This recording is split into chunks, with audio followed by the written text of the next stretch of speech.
you don't know you in the ghetto until you realize it's dangerous.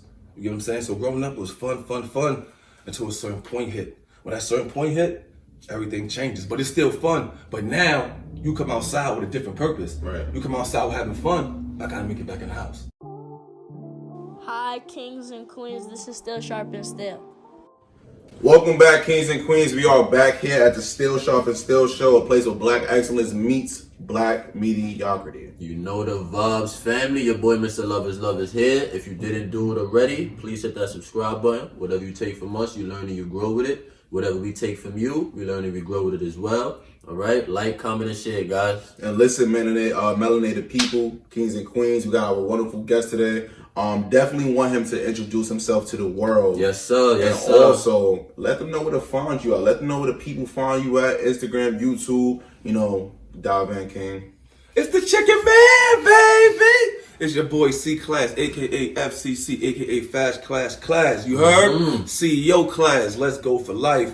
10 million views. Brownsville, Brooklyn. You can find me on youtube.com/Let's Go For Life. The soundtrack Let's Go Volume 1 is out on all platforms. Hosted by DJ IOU. Instagram C-Class Ave. And you type in Let's Go in the Vintage Story, you're going to see this face pop up like this. Let them know. Yeah, let them know. Talk dirty, King. You know what I'm saying? We're going to definitely just dive right in, bro. Before we dive in, I just really wanted to ask you, big bro, where you get the C-Class name? You a best. That was one of my questions, King. Like, where the name came from. Crazy, yeah. Yeah, I'm trying to understand. That's the number one question I get. My whole life always got that question. C-Class. And that's the wrong answer.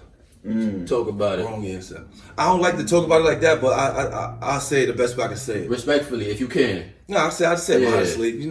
Shit. All right, so pretty much growing up in the hood, Brownsville, my first name is Chan. You know what I'm saying? It's Chan, like that, start with a C. And I was always a fly dude and stuff like that and stuff, but I used to do some other stuff. You know what I'm saying? Some other stuff like that. But I used to do the other stuff. I used to do this shit fly as hell. You know what I'm saying? So they just called me C-Class. Only nigga with class that'll come do some shit to you in his new outfit. You know what I'm saying? And shit like that. So they was like, you know what I'm saying? So me C-Class. That's dirty. You know what I mean? Like that. Nigga said he's stunting on his flexes. Yeah, I do some shit to you in my new clothes. Don't get no blood on my shit though. He's You know what I'm stunting on the saying? flexes. Right on. That's fire, bro. That's where that came from, like that. Makes sense. I ain't mad at that, big bro. And you're originally from the Ville, you said? Yeah, All Tilden right, so Houses, Rockaway, Livonia. that's fire, big bro. And let me ask you, like, I definitely want to just go in sequence of your journey from prior to now. Were you always considered an actor, rapper? I hear all the time you got so many diverse talents. Talk about, like, were you always these things? I always was a rapper.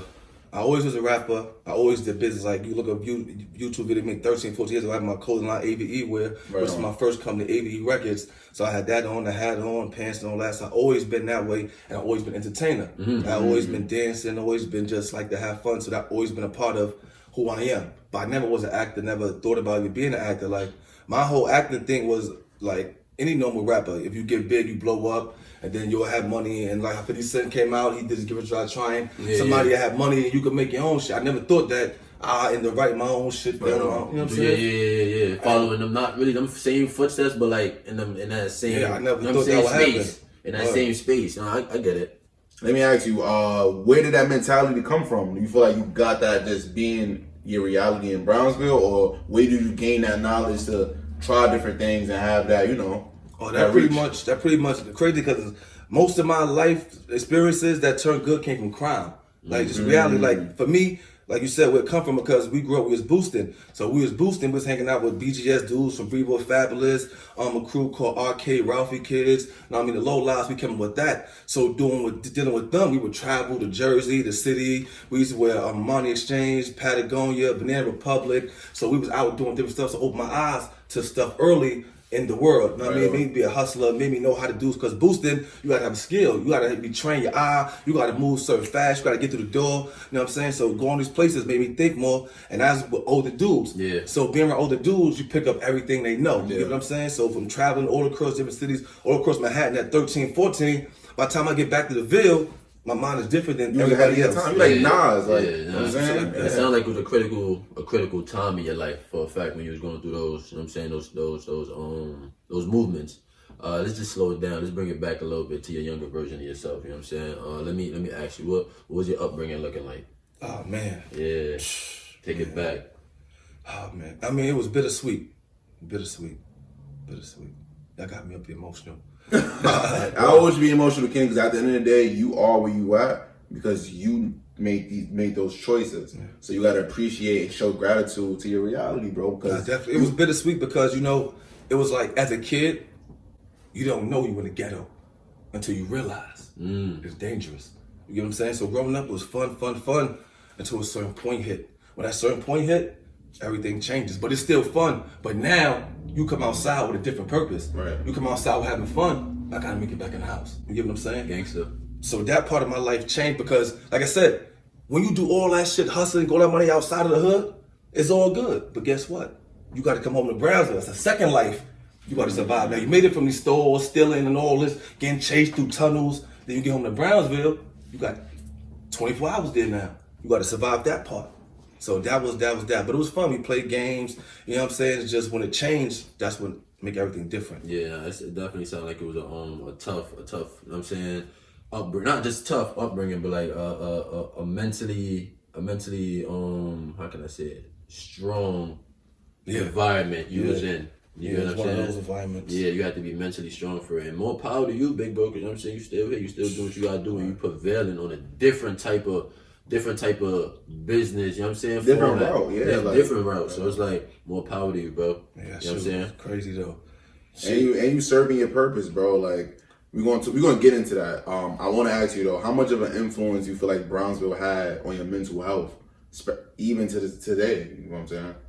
I mean, like I tell people, I'm a product of my environment. Yeah. They don't really understand it because it made me who I am in regards to everything. So my mental health, it went through a lot of different things because you go through a stage, well not you go through, but I went through a stage where you think you're gonna die. You get what I'm saying? Mm-hmm. So you got to get through those stages to become something. So I was always rapping. You know what I'm saying? But it was hard to be a rapper when you got to worry about all these other inside influences. And then your family gone. So all you got is your friends. So that's where the Let's Go show came in. So the mental health part is just juggling with you realize that I'm in the ghetto, shit fucked up, your grandmas don't got shit, your friends don't got shit. So you got to find a way. So only way we had was boosting. And that gave us the love because you come outside, fly, you do this, everybody going to attract you. For the love we didn't get at home, we got from the streets. And it became an addiction, you know what I'm saying? So that's what mental health came in because you think you're doing something right because you're getting love from it, but you're getting locked up, you hurt your family, all in one. I think you call that the psychological addiction. Yeah, because that's when I found Jay-Z Reasonable Doubt.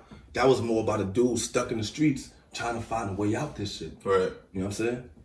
Gangster. Nah, I respect that 100%. So as far as right now, with everything that you know right now, big bro, what is something that you would share with your younger self? My younger self, cause it's like, watch the people that do small things to other people. You get what I'm saying? Cause I learned that late that if you a liar, but you my man, I'm thinking I so good you lie to him. You ain't thinking he gonna lie to you. You know what I'm saying? Like motherfucker, right. Like let me tell you this about the Ville. The Ville will love you until your last laugh. And that's the only way you're gonna survive if you learn that. If you don't learn that, you're gonna die. So what I mean about that is we could be here laughing, joking, we could be smoking all the weed. As soon as we get to that argument, whatever, or we just disagree, it goes left. So that's how you be like, yo, his best friend killed him. Oh, they grew up together. How did this happen? They were together all day just hanging. Mm-hmm. So those things you gotta realize early because you ain't gonna be here like how I got to make it still be here in some ways and still be thriving. Because you gotta realize thriving in Brownsville ain't easy. Yeah. I'm thriving in Brownsville because I laid my bones a certain way that when I do come out and film, ain't nobody gonna fuck with me as if some other nigga out there filming and he making it big. Niggas gonna try to, I'm getting your shit. Yo, what's up? I can't be. I feel that. Shit is real. Nah, and I could definitely agree. Coming from Crown Heights and seeing so much trials and tribulations growing up, it's a lot. It's hard to balance. So how did you like it? What was the turning point for you? If that's the question I'm trying to ask. What was the turning point for you to be like, you know what? Like you said, you did the boost and you come back home to another world. It's like those 24 hours, right? And you see these cycles of nonstop genocide. What was the turning point for you to be like, you know what? Let's get it going. I think when I was gonna run the second time, I couldn't see my son like that, and that really bothered me. So I'm like, what the fuck? Because I'm running, and I'm like, yo, my pops is locked up through life, right? So peep this, right? My pops got locked up, I was like 10, 11, right? He was on a run from New York. He goes down south, catch a case through life. Boom. I'm up here, caught a case in New York. I run down south. I get some other shit. You know what I'm Break the saying? cycle. First thing come to my mind, I gotta kill these niggas. But then my pops came to my mind. Same thing happened to him. He went down south. I said, nah, I can't do this. And then from there, I was like, yo, what I'm gonna do? Because remember, you still gotta get money. So I was still hustling, trying to make a way. But from that hustling, I went and started getting jobs, trying to, you know what I mean, figure out my way. And that helped, but it didn't help. Because now you get a job, now I got a fucking crack spot doing 10, 15,000 a week. You get what I'm saying? What you doing a 9 to 5 for? Yeah. I get that. But you gotta be humble at the same time. So it's like, you know what I mean? So you sitting there, you juggling like, damn, I'm at this job, but the spot's still running. And then you got a son now, you got a baby moms that's telling you, listen, if I find out where we at, I'm calling the cops and getting you locked up. You get what I'm saying? Yeah. So now you're going through all type of ministry. Then mind you, still got people that want to kill you for what you did. Granted. You know what I'm saying? So it's like, what can I do to stop this shit? You know what I'm saying? So that's what I was going through there, trying to find a way, because Brownsville, we don't have no Fabulous, we don't have no Uncle Murders, we don't have no resources where industry light was on us and nothing like that. So you pretty much in a struggle fighting to try to make it out before you get locked up or killed. Yeah. It's a cycle, bro. Yeah, that's facts. Let me ask you, let's bring it back a little bit as well. Name a specific time during your upbringing that you humbly keep in mind. You know what I'm saying? To say get you through discouraging times. Pretty much all the friends that I was out in the street with that did some of the same shit I did, and they doing life and shit like that. Because I sit back now and think about that shit, like if I'd have went up north for the change, or why all the shit they did, they up there and I'm still here. You know what I'm saying? Like to this day. You know what I'm saying? So that keep me humble, because niggas did the same shit I did, and You here? by chance, yeah, exactly. You know what I'm saying? So I respect that. You know what I'm saying? Yeah, I respect that too, bro. I applaud you, first of all, to be able to overcome to become. You know what I'm saying? That's hard, bro. Being from the Ville, that's another world, bro. I'm from Crown Heights. My bro from here, from Flatbush, Canards, like, we see different perspectives of Brooklyn, but Brownsville is really another different world. So I applaud you, bro. And for you to do the media there as well, let's dive into that. So tell the world. Talk about it. Tell the world what's on YouTube, the series. You have Bullet of the Ballot. You got so many different.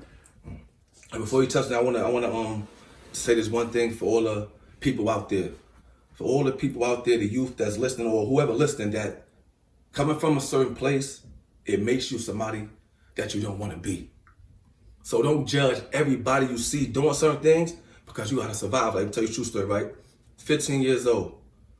I'm from Tilden. Being from Brownsville, you from Tilden, we ostracized from everybody else. So I'm in Tilden, there's Van Dyke, Suffolk, Brownsville, all the surroundings, they got beef with us from prior generations. So now you 15, you go, anywhere we went, we was the target.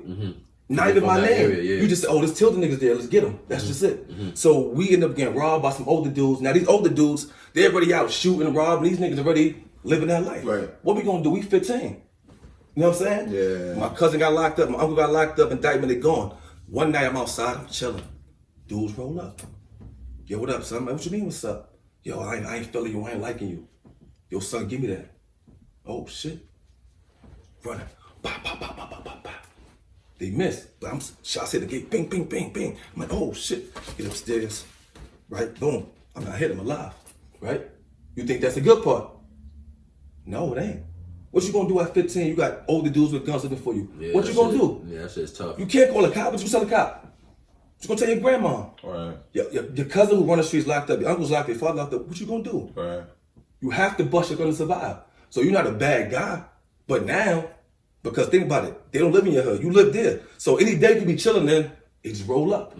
They found where you was at. Exactly. So now you gotta be prepared, just because you don't know. Now your mind all over the place. Now that's what I'm saying. Goes back to you being all over the place. But people look at you out there with a gun shooting, they think, oh, he's a terrorist. No. Man, no. Exactly. He gotta protect himself. Product of his own environment. Same time, that same 15-year-old got to go to school and then come back to that. That's tough, bro. That's tough, bro.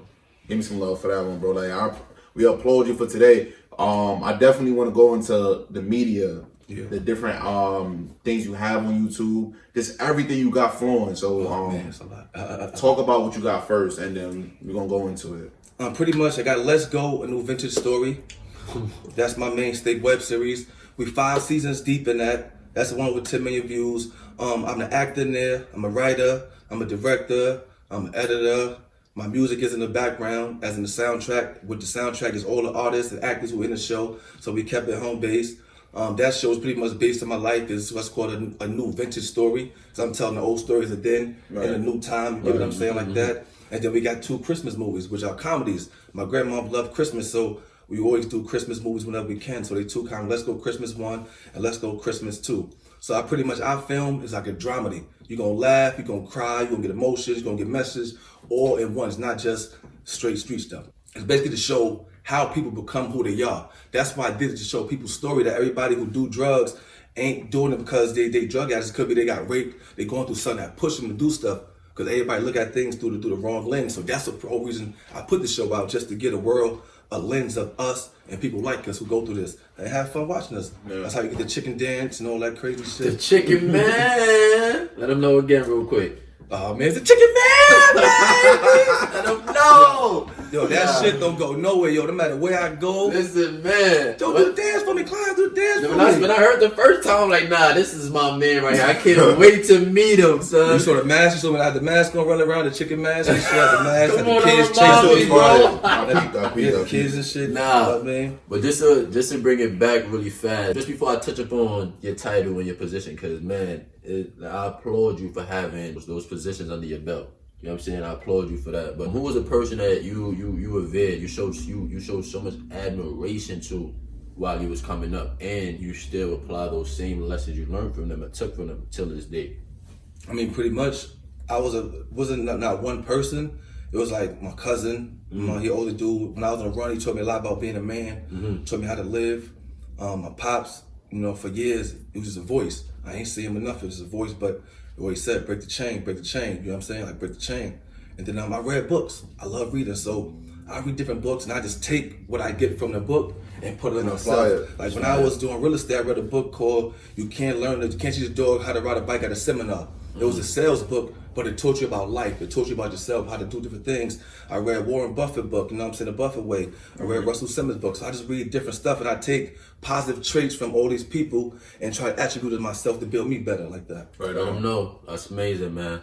So to touch upon, what I'm saying, everything that you've been doing so far, your journey and everything, like I said originally. No role models. Man, no role models, nothing. Listen, man, at the same time, you gotta remember, it's somebody else doing what you want. It's somebody else wanting to do what you're doing right now, you know what I'm saying? And you're giving them that guidance. You got what I'm saying? So just to piggyback on what I was about to say, I can only imagine how accomplished you feel, you know what I'm saying? Like what's something you feel most satisfied throughout your journey of becoming a actor, a writer, a rapper, an artist, editor, a rapper. You have some good questions. Damn, bro, come on. Now you too do. modest. You too modest. That's that boy. Too modest. I appreciate that. Let me tell you though, because for a long time I didn't feel it. Because people understand, when you've been down so long, when people looked over you so long, you don't realize it. It was time people walked to me and run to me, hugged me, and I'm like, you like me? Like, for real? Yeah. Like, it took a while to believe it because I've been shit on for so long, so it's like, for real, you like what I do? Like, hell yeah, I love you, nigga. Yeah, gangster, yeah. Like that. So my most rewarding thing is seeing that people excited about it, knowing that it's helping them and it's working for them. That's what I get excited about. It pushes like, you. Yeah, like, oh, all right, they love me. All right, you know what I mean? It's working, it's doing what it's supposed to do. You know what I mean? That's what I love. I get kids, grandfathers, yo, the handshake I do with my grandson, yo, my uncle is just like you know what I'm saying? The messages, so, you know what I mean? People always help me, so that's what I get from it. And don't forget that. Don't forget that, bro. You know what I'm saying? I applaud you again. We applaud you. Yeah, we applaud you, bro. And for you even pulling up today, we just want to applaud you, show gratitude. Come on, talk about it. Oh, that's what I'm talking about. I'm Still, saying, still. Listen, big bro, you could have been anywhere else, but really and truly thank you for being here. You know what I'm saying? So this is yours. Give me some love, bro. We applaud you, bro. Really It's one thing I do, though. I take opportunity serious, man. You know what I'm saying? Nah, I can tell. Like you said, your cousin taught you how to be a man. You take other certain good traits. You know what I'm saying? I can tell you don't fuck around. Simple as that. You're a serious person. I'm saying you don't. I want to ask you, too. You spoke about your cousin and those different motivations you had. You said you read on books and certain things. What kind of books you read on? Well, I just read books about like business books and knowledge books. I don't read like stories. I read stuff like that. So I read business books about like Warren Buffett just teach you about stocks and stuff like that. But what's bigger than stocks, it was just showing you how to think out the box in different ways. You know what I mean? Like the book how to not teach a train a dog at a seminar. some days he would go out with no money and he would lock his car in the parking lot, and that would force himself to make money selling stuff because he had no choice. Or he would wake up and he would say, if he's stressed out, you write down 10 things you like, and as you write down 10 things, it's gonna make you smile because you're thinking of good stuff. The affirmations go through your body. So by the time you finish writing them, you know what I'm saying? Yeah, so just different things I just take from these books. You know what I mean? Russell Simmons is called a book called The Dharma. The Dharma is when everything aligning. You know what I mean? Know how to, when you feel everything aligning, just stay in that positive energy to keep things going and keep certain stuff out. So I just like to read stuff and just stuff that's knowledgeable books. You know what I'm saying? Stuff you can gain from and just give you tips on how to do things better. To help you Right elevate. on. Yeah. Receive value for.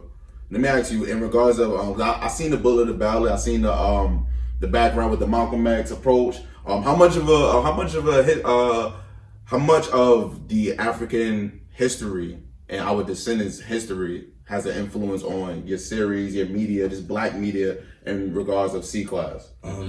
As of now, all of it. As of now, at first it wasn't. Like I said now, I didn't foresee this. Like I wasn't always this conscious on this black. I wasn't there. You know what I mean? Some things came to me that put me in line with this. You get what I'm saying? So everything from the names. My character name is Ogun. You know what I mean? One of the Yoruba deities. You know what I mean? Of God of War and Metals. Right. So the whole thing, even with Malcolm X, the title "Bullet to the Ballot" is a combination of Dr. Khalid Muhammad's The Bullet or the Bullet and Malcolm X's Bullet to the Ballot. So I'm the third predecessor of it. I'm putting them both together. You know what I'm saying? I'm finishing off what they both said. So I'm bringing the bullet to the ballot. You know what I'm saying? So everything is in there, even the characters. We got Shango, you know what I mean? We got the Orishas, Oluran. So we just taking everything back to 42 principles of my God, yeah. So I'm bringing all that in there because I don't know. It just came over me that when I was watching they speeches, like the power of our ancestors, it comes through us, and I feel like my job is to keep their name alive. Like who would think 100,000 years ago they would think that it's a series coming out with Yoruba names, Ogun, and where that's at on the tube, where that's at on the net. That's facts. Where that's at? Who's resurrecting these people in the show That's facts. now? To resurrect those names, Malcolm X, and who's resurrecting them to keep that going? They couldn't dream this 100 years later. Somebody is bringing this back and bringing it to them. And the ill thing about this, but I tell people that I couldn't dream this, right? But my character that I play, Ogun, I couldn't play him if I didn't feel like I'm channeling the energy from my ancestors. So why they say image and perception, everything, because if you know where you come from, you got that power. Because I'm cocky as ever now that I know where I come from. We created everything. You can't tell me nothing. Did I just say that? I said, bro, like, if you look at the indigenous Africans and what they provided for us, bro, like you said, the past, present, and future, we don't know the next 20 minutes where we're going to be at, but we can rely on our ancestors, you know what I'm saying? The 42 principles of Maya, a lot of comedic practices that we have, bro, so I applaud that, like, 100%. And you controlling, like, media right now, bro, is a huge thing. Let me ask you, with your applied knowledge that you have about comedic history, African history, being from the Ville, just all these excellence and this victory, you don't feel the pressure, bro? You being that example from the Ville, like these people pulling up to you, like, yo, see, yo, class, I like that, you know what I'm saying? Like, you don't feel the pressure, or is it motivating you to do more? Nah, the only pressure I get is from me that I have to make sure I get the message out clear and right how I need it to be. Right. That's the pressure, because it's so much knowledge, it's so much stuff that you can't get it all in, but you still got to make sure you get it in a way that is received right, and that's the pressure. You know what I'm saying? Because if without that, we ain't gonna get no yo this, yo that. You know what I'm saying? And with that, like even a personal win is that happening, because you could not have all in yourself and put it in there, but the people could still love it, but you can feel like I didn't give it all I needed to give it. So that's where I'm at with it. You know what I'm saying? Trying to make sure I deliver the messages that I feel need to be in it. Yeah, like conveying that message. I agree. I get that. Listen. As much as you wanna, I'm saying, be certain on the delivery, is a process. You're gonna get through it. You know what I'm saying? So I just want to really quickly ask you. I don't know the process you went through. I don't know your journey per se specifically. But at the same time, being that you were able to acquire certain things in your belt as far as being an actor, the writer, the director, the editor, you know what I'm saying? Tell the people how important it is to get out your comfort zone. Definitely important. I wouldn't be here if I didn't. And it happened, not was a mistake, but I was always business, music, and clothes, you know what I'm saying? But as a creator, I limited myself to business, music, clothes, not knowing that creator can create it all. Right. You know what I'm saying? And that's what I tell all creators, don't limit your creativity because you're a creator, period. Right. Period. Just got to find out what all the good things you're good at creating, you know what I'm saying? And I was limited to just clothes, music, and the business as my creative space. And not acting, not directing, not writing, you know what I'm saying? So don't limit your space, just try it, you know what I'm saying? Just try. That's fire. To never try is the ultimate fail, bro. And you spoke about your soundtrack. You spoke about your team and how much of creativeness and how much of you being ingenuitive had an impact on you today in regards of you meeting the bullet in the battle. Like, that's a lot of ingenuity. People not thinking like that. So how much of a how do you stay ingenuitive? How do you stay creative and stand out from other people that do the same thing like you? Facts. Because you ahead of your time. You are applying knowledge. You building the machine of the future, and you having fun while you're doing it. You know what I'm saying? So you standing out differently though. So how do you keep that ingenuity, that creativeness? I'll give y'all a little piece, kid. That'd be my book, the good stuff. But I'm saying, just give us, just give us a little No sample. biscuit. Need the whole entree. You know what I'm saying? All right. So once again, come back to a book I read. It says, never do nothing without knowing what's next. You know what I'm saying? I can never do nothing without knowing what's next. So anything I do, I know what's next. So I already know I'm lining up the next power move. You know what I'm saying? Like that. And then I always was taught when I was the hustle drug, everything you do it big, you do it style. That's why I'm class, you know what I'm saying? So that part right there, so I always know what's next. So I plan for it, you know what I'm saying? So everything is calculated. So by the time I do get there, I can put everything together so it can be a boom. You plan all the way to the end and you confident as shit about it. Oh yeah. I like confidence that. is key, Yeah, bro. give me some. Yeah. Give Gotta me be, some. yeah. Give me some. Yeah, no, I respect that, man. You know what I'm saying? 'Cause at the end of the day, it makes you who you are. You know what I'm And saying? I'm always reading. I'm always reading and researching, and that's another pro and a con to that. Because the more you read and research, the more you want to add on too, though. Yeah, Like, I the had more this knowledge you idea. know, the more you Yeah. don't want to, you know what I'm saying? It adds more value. Yeah, I'm now. always reading. Let me ask you, in regards to the industry that you're in, do you face any disadvantages? Oh, hell yeah. What's some challenges that you get to express right now? Well, pretty much when we first came out, still to now, a lot of people who don't know, they look like at web series. A lot of them shits is whack, you know what I mean? Stuff like that, not put together right. So they hear web series, they just think, your shit just like this. You get what I'm saying? Like that. I had one dude, I was trying to do an interview. He was like, oh, I don't usually bring web series up here like that because when I brought up here, they didn't get no comments, nothing like that. So I'm like, web series, nigga, that's a fucking general statement. I ain't me, nigga, you know what I'm saying? Yeah. So you got your own lane. Yeah, my own lane is totally different. So you get that. And then you got the people who, on the other side of the film industry, who look at YouTube actors as how people look at reality stars. Like, oh, they just YouTube actors, they're not real actors and stuff like that. So you get faced with a lot of that. And then you got the New York City state of mind. The New York City state of mind is this. No matter what you're doing, if you're not connected to a celebrity or somebody with a cosign, it's like, oh, okay. You can't do it without yourself. You can't do it without somebody else. No, not doing it. Somebody else, they're not gonna give you that shot. You know what I'm saying? Like, and so many people out of hit up, it's like, oh yeah, it's good like that. But then now they hear you with this, oh word, let me come get you over here. You know what I'm saying? Like, boom, I can have all my credentials I have now, right? I can email whatever platform they tell me no. If I go, they see K-Sled Flex shout me out. Now they wanna fuck with you. That's a kid from using Flex. Yeah. So now they get up to 10 million views. I emailed you 5 days ago, the same 10 million views. People be opportunists, bro, and don't be genuine. Yeah. So that's one of the things hard because when you're trying to break through, you feel like you watch these platforms, this is what they look for, this kind of content, these kind of people. Yeah. But if you're not connected to a certain name or like that, it's like They going with this because guy. you could watch it and you see dudes who ain't got even your credentials, but they XYZ old artists and they up there, you know what I'm saying? So it's like it's cool, I ain't worried. Yeah, they you gonna know what I'm saying? underlook you. Yeah, so I went through a lot of that, you know what I'm saying? And also with the film, New York City is not a film city. At all. New York City is a hip hop city, rap, you know what I'm saying? So if you do blow up in film in New York, there's not a lot of people that's gonna reach out to do anything to help you go nowhere because there ain't nobody. Yeah, that makes sense. So you gotta go to ATL, LA, and where film is big at. So how are you in regards of expanding that the horizon? Oh, well, pretty much 2018, I was in film festival in LA, BET Weekend, Regal Cinemas, on a big screen out there. Oh, in sorry. 2019. So dirty. Yeah, BET Weekend, LA Live, you know what I'm saying? The big screen, red carpet, like that, Trailer Fest. You know what I mean? Man Robinson, he's a black producer, filmmaker out in Atlanta. He had a deal with Regal Cinemas. He got moved with Tory Hart, Gravy, with everybody in there. He's doing his thing. And then we did his Trailer Fest again in 2019 at the Atlanta private movie theater. It's on my page.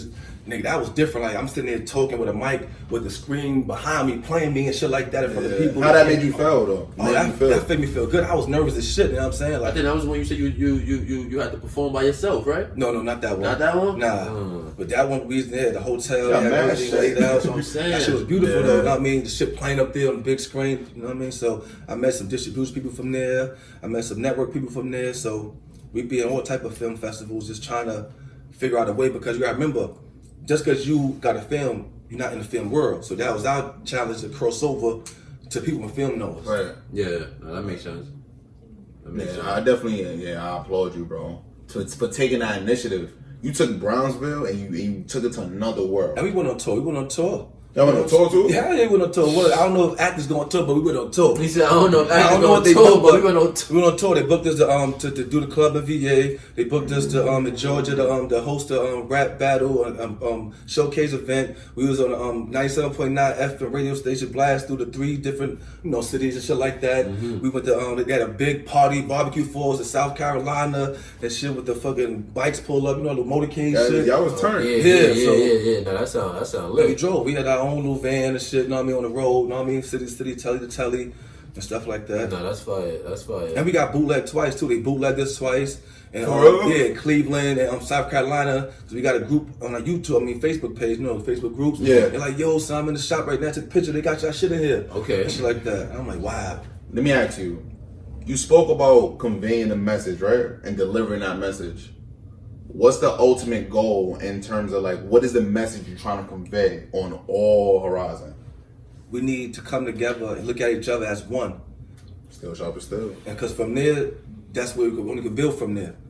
That's the first component of everything. If you can't get past that, we can't get nowhere. With religion, nothing. We got to put all that to the side. And that's what Malcolm said. Because we bring religion, all that, we can argue who that. Right. But we all got the common enemy and the common goals for our freedom and equality. You know what I'm saying? So we all could come together for that part, then we can do anything else. Mm-hmm. We still stuck on the ground trying to get you said this. Mm-hmm. I don't like you because you do that. Right. We can't move forward. You know what I'm saying? Yeah. But that's pretty much what everybody trying to do. Just look at each other like a brother, sister, a little better. You know what I'm saying? Aside from focusing on all the goddamn negative distractions. Yeah. Yeah, I get that.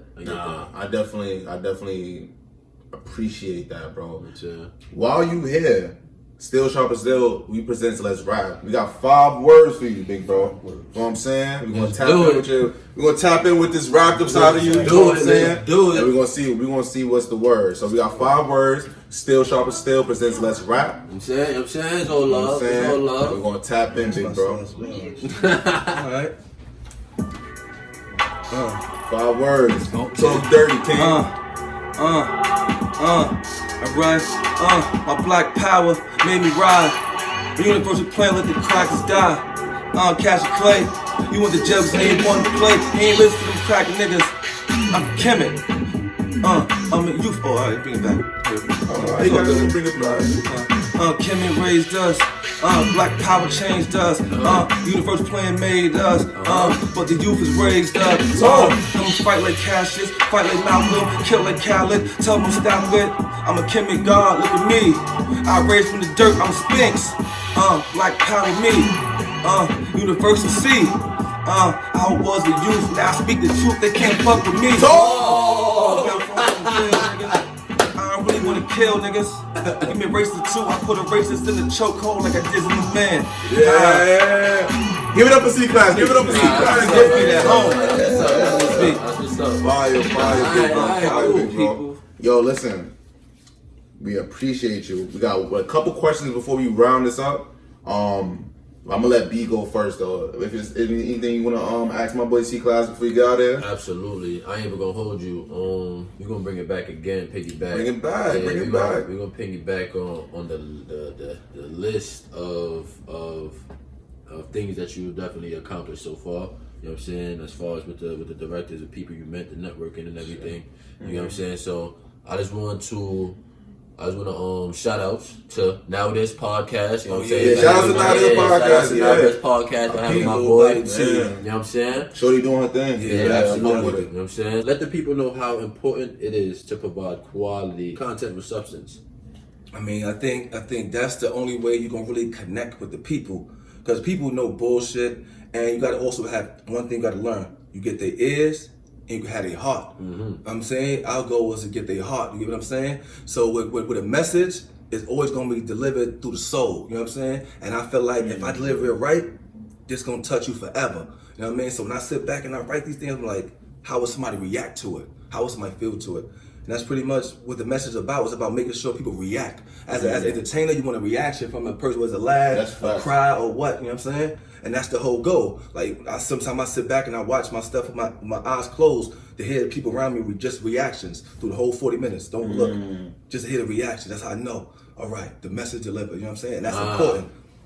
Yeah, that's fire. That's fire. Would you not to spit it off too much? Because we just had a previous guest on here talking a whole lot of righteous things. You get what I'm saying? As far as meditation and everything, would you correlate you sitting back in that 45 minutes is your form of meditation? Yeah, you could say that. That's yeah, fire. Definitely. And that's how that's how that helps you propel and do more. Yeah, definitely does. Yeah, that's fire. Before we get out of here, you spoke about our ancestors, for example, Malcolm. You spoke about Khalil Muhammad. It's so many, and one of the things that they practice in terms of Black progress is they spoke about was desegregation. How important it is for unity amongst people of African descent. It's vital. Our humanity is at stake. Our wins and losses is because of that, you know? The reason why we still here is because of that, you know what I'm saying? We outnumber them by hundreds of thousands, you know what I'm saying? We stronger than them, we outsmarter than them. But the hardest part is coming together, you know what I'm saying? And I think Malcolm and Martin had all of that, not Martin per se, but yes, they had that. Just, we couldn't get past the vital point that majority of Black America can't get past. Right. Is you have to exterminate the devil. And that right there is why people turn a blind eye, because if you know the truth, you're forced to do something. You know what I'm saying? And that's what we get to. Because everybody mad. What you gonna do? There's only one thing to do. But everybody built to do that, and it's okay. But don't act like that's not what we need to do. And that's the problem. That's why we still here. Because in the day, white supremacy works like this. It ain't about what you know. It's about what you're gonna do about it. And they only respect, you know what I'm saying? Violence, bro. Because George Floyd got killed because the dude had his knee on his neck, looking at everybody saying this. Yeah, I'm doing it, but what you gonna do about it? They only respect violence, bro. That's it. What you gonna do about it? He ain't stopped because they stopped me. So what you gonna do about it? And what happened as usual? Nothing. Facts. Nothing. Because nobody wants to draw that line. And I'm gonna say this to all these celebrities, to all these people out there, Martin, Malcolm, all these people put their life on the line for free. So all y'all motherfuckers making money, I ain't some lifeline scared to even say something. They did this shit so y'all can have a job today. They didn't get paid for this shit. They didn't get no money for putting their life on the line for people they didn't know. Thousands of Black Americans, they ain't know all these motherfuckers. But they put their life on the line, their family life on the line. So today y'all motherfuckers can be on TV, whatever y'all doing, laughing, giggling. So y'all motherfuckers think about sacrificing, that's the ultimate sacrifice. Gangster. Fulfill your purpose, sacrifice. Still Sharpn Steel, we out of here. Kings, a blessing, bro. Love. Nah, big facts. Come here, baby. That was dope. That was ready. Yo. Got it bumping.